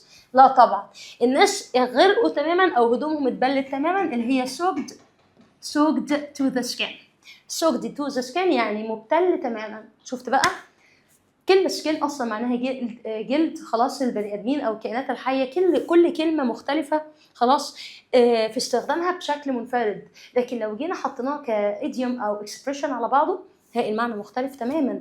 فعشان خاطري حاولوا تشوفوا الفيديو ده مرة واثنين وثلاثة علشان تثبت في دماغكم، لأن هي فعلا لازم تتحفظ. احنا أولى بكل درجة، احنا بنتعب سنة كاملة علشان ربع الدرجة هتفرق معاك من كلية لكلية ومن محافظة لمحافظة ومن مدينة لمدينة، وربنا إن شاء الله يوفقكم بإذن الله. the coach always reminded the players. دايما القائد أو المدرب بيذكر خلاص، دايما كان يذكر اللعيبة ويقول لهم إيه that is the key to winning championships together. في حاجة كده هي مفتاح تكسب بيها البطولات مع بعض. إيه الحاجة اللي نكسب بيها البطولات مع بعض؟ قال لك teamwork makes the dream work، ولا jump into action، ولا win cats and dogs، ولا spring into action. طبعا يا باشا العمل الجماعي هو مفتاح كل حاجة حلوة. العمل الجماعي هو اللي هيخليك تكسب بطولات، هو اللي هيخليك تبقى راجل مرفوع الراس. العمل الجماعي يبقى teamwork makes the dream work، هو اللي هيحقق أحلامك. تمام. the term peer the proud لسه قايلينها اهو، انت كده كررتي معانا 4 مرات in the text. معناها ايه؟ to create the solution، to support other financially يعني انت تدعم الاخرين ماديا، to suffer the worst effects، to avoid responsibility ان انت تتجنب المسؤوليه. طبعا to suffer the worst effects يعني ان انت تتحمل اعباء اضافيه، تتحمل عبء زياده او عبء موجود زياده عليك. means to make the necessary preparation خلاص for future success. انت بتمهد كده او بتجهز عشان تنجح في المستقبل. لما تيجي تمهد لنفسك عشان تنجح في المستقبل هو حط خط كده الاساس او خط البدايه اللي بنسميه ايه؟ خط البدايه.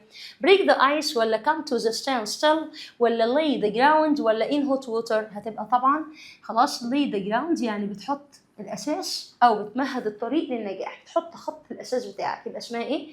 lay the ground، lay the groundwork، lay the groundwork. يبقى لما تيجي تمهد الطريق عشان تحط اول طوبه في نجاحك lay the groundwork، lay the groundwork. after receiving approval خلاص approval يعني ايه يا شباب؟ اللي هي بتساوي كلمة agreement. يعني ايه agreement؟ يعني اتفاق. after receiving approval the team moved بدأ to complete the project. أول ما خدوا الموافقة خلاص العيال بقى عندهم حماس. ايه؟ لازم ننهي الحوار، لازم نخلص المشروع، لازم نخلص اللي ورانا. ما خلاص بقى خدوا موافقة، يبقى هتبقى in hot water ولا في full steam ahead ولا come to standstill ولا break the ice. طبعا هتبقى full steam ahead يعني حس ان هو عنده حماس، مليان طاقة وحماس. full steam ahead. خلي بالك ان كل expression فيه كلمة ممكن تخليك تفتكر الاكسبريشن. لسه بقول مليان حماس وحيوية، يبقى full steam ahead. فول افتكرها فول steam ahead. واحد بيمهد الطريق lay the groundwork، lay بيمهد الطريق. خلاص معايا؟ طيب بيقولك the manager will ايه until replacement لحد ما يستبدلوه بحد. المدير هيعمل ايه؟ is officially appointed. الراجل لحد ما يستبدلوه خلاص هيفضل يعمل ايه؟ هيقوم بمسؤولياته ويقوم بالوظيفة بتاعته على أكمل وجه. يبقى المدير هيعمل ايه؟ the manager will come to a standstill، stay in charge، break ice ولا on thin ice. طبعا الراجل stay in charge يعني هيقوم بمهامه ومسؤولياته. is used to emphasize خلاص بتستخدم لكي تؤكد the correct order، تأكد المعنى الصح مش العكس. المعنى الصح أو تأكد النظام الصح أو الترتيب الصح. يبقى the correct order not the opposite. يبقى أنا عايزة كده معنى كلمة not the opposite. on thin ice هتبقى غلط، break the ice هتبقى غلط، in hot water هتبقى غلط. إمال not the other way around. not the other way around بتساوي كلمة not opposite ليس العكس. يا جماعة تاني بأكد عليكم الإيديومز دي مهمة جدا جدا جدا. traffic due to خلاص due to serious accident خلاص serious accident. المرور واقف تماما. أنا عايزة كلمة أهو واقف تماما بسبب الحادثة خلاص الخطيرة اللي حصلت on the main highway في الطريق السريع. يبقى على طول came to a standstill stayed in charge مع السلامة، broke the ice مع السلامة، full steam ahead مع السلامة. يبقى came to a standstill. came to يعني متوقفة تماما. خش على بعده. I tried to أنا بصراحة حاولت by introducing himself and smiling warmly. خلاص حاول يعمل ايه الولد؟ حاول يعرف نفسه وابتسم ابتسامه كده ايه دافيه. تمام، يبقى عمل ايه عشان يعرف نفسه؟ try to ايه بقى؟ قال لك the student خلاص، او he tried to full steam ahead، ولا come to stand still، ولا break the ice، ولا in hot water. زي ما اتفقنا، افتح كلام مع حد يبقى break the ice، افتح كلام مع حد يبقى break the ice. يبقى الولد بدأ يفتح كلام مع الناس break the ice break the ice break the ice. تمام. طيب خش على بعضه. the student was ايه يا ولاد؟ for cheating. استغفر الله العظيم يا رب، استغفر الله العظيم يا رب. بيقول لك for cheating عشان غش during the final exam. ربنا يكفيكوا شر الحاجه الوحشه، ربنا يكفيكوا شر الحرام وتجيبوها بالحلال كده يا رب. بيقول لك هنا the student was for cheating، يعني كان الطالب ايه؟ بسبب الغش اثناء الفاينل اكزام، اثناء الامتحان. الولد فين؟ الولد في مصيبه، في مصيبه. احنا اهو الولد في مصيبه بسبب ان هو غش في الامتحان النهائي. بريك ذا ايس طبعا غلط. فول ستيم هيد طبعا غلط، مفيش حماس ولا نيله. خلاص. lay the ground work، راجل ما بيمهدش الطريق ولا بيحط حجر اساس. الراجل ان هوت ووتر في مصيبه سودة بسبب ان هو كان بيغش في الفاينل. يبقى in hot water يعني هو في مشكله او في مصيبه. means to suffer the worst part. احنا لسه suffer the worst part of something bad. معناها ايه يا شباب؟ معناها ان انت بيتحط عليك عبء اضافي، ولسه قايلينها اتكررت كتير جدا جدا جدا، اللي احنا لسه قايلين عليها. take the heat طبعا غلط، soak the skin غلط، go bananas غلط، break the ice ده كله غلط. لا طبعا، امال هتبقى احنا اللي فوق pierce a friend، pierce a friend. خش على الجمله اللي بعدها بيقول لي ايه؟ means to suffer the worst part of something bad، وده اللي احنا لسه قايلينه. واحد يتحمل عبء اضافي فوق الاعباء اللي عليه. break the ice ولا pierce؟ طبعا break the ice يا باشا اللي هو بيمهد الكلام لحد كده عشان يفتحوا كلام مع بعض، ولا pierce the brand اللي جات لنا 700 مره لحد دلوقتي، ولا soaked to skin واحد مبلول ميه، ولا break the ice تاني؟ لا، هتبقى pierce the brand.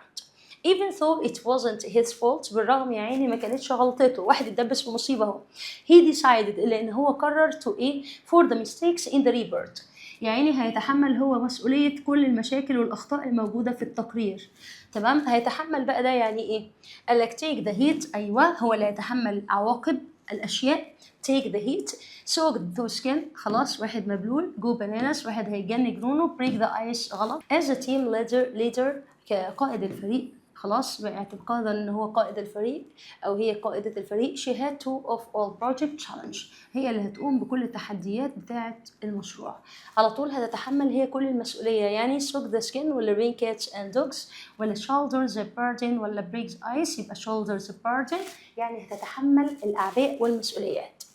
means to accept the unpleasant results، يعني ايه؟ يعني معناها هتتحمل النتائج الغير سارة of your actions بتاعت افعالك.